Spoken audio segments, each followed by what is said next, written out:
Always have to have some tea.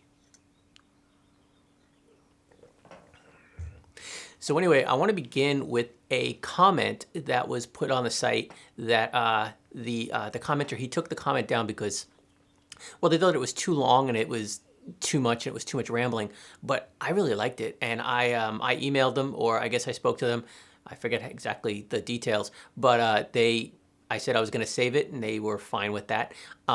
And I'm not going to say their name because I don't know if they're fine with me reading it, but I'm going to read the length of his text for you right now because it's got a lot of great information about these air raid sirens. So yeah, let's hear what he has to say. All right. So he says, if you remember on the Sirens, I'll try to put some pictures up so as he's talking, we'll know what he's talking about, because he starts off by saying here, the thin cables are most likely telephone wires, as Sirens are started and stopped using DTMF dial tones. So I guess those thin wires I was seeing in the previous video, I guess it was walk 3, I think I entitled it Getting Connected. Those thin wires I saw that I thought, could they be power wires? I guess those were the cables they used to start and stop the Sirens. I know if you go to the website, and let me see if I can pull it up here real quick. If you go to the website, LosAngelesAirRaidSirens.com, that's all one word, and no spaces. They have a list of the junction boxes for all the Sirens. So that's probably what those junction boxes were, the DTMF cables, or cables for the DTMF dial tones. Anyway, so he goes on to say, but I've heard that some are still plugged in. Also, if one of these would start today without any restoration, maintenance done before, any restoration or maintenance done, let me start over. Also, if one of these would start today without any restoration or maintenance done beforehand, the siren will either not work or go off for a few seconds before catching on fire. Because after 35 years of being abandoned, their motors are all rusted.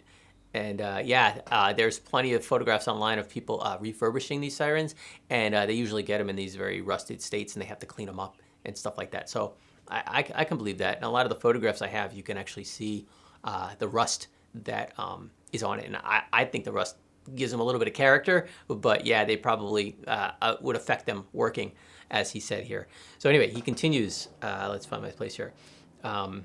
These Sirens basically work like a fan, if you're asking. These Sirens basically work like a fan. The air is sucked in, then chopped out by a fast spinning cylinder with holes, which is inside a stationary cylinder with holes. The holes are protected on the SD10 by the flat ring-like piece going around the middle of the Siren. The 500T Sirens were made in the same time period as the SD10, 50s to 80s, basically during the Cold War.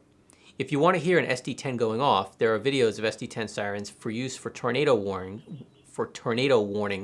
going off in the Midwest.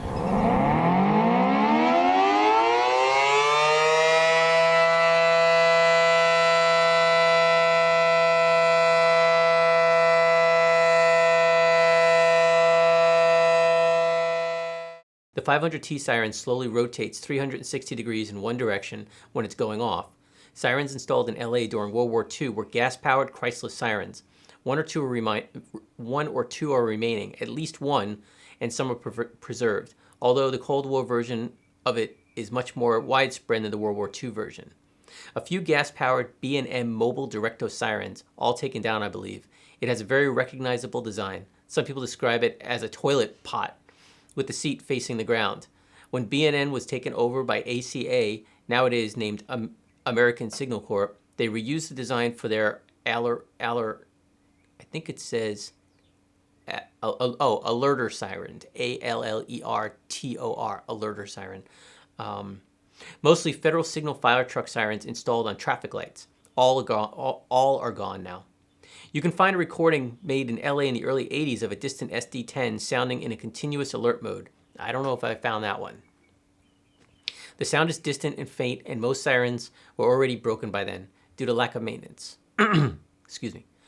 You can also find a computer recreated Cold War LA siren ambience using synthesized sounds of an SD10, a 500T, and a Model 5, the Birdhouse Sirens, doing the wavy attack sound, the classic up and down air raid siren sound, and honestly, it is quite creepy to hear.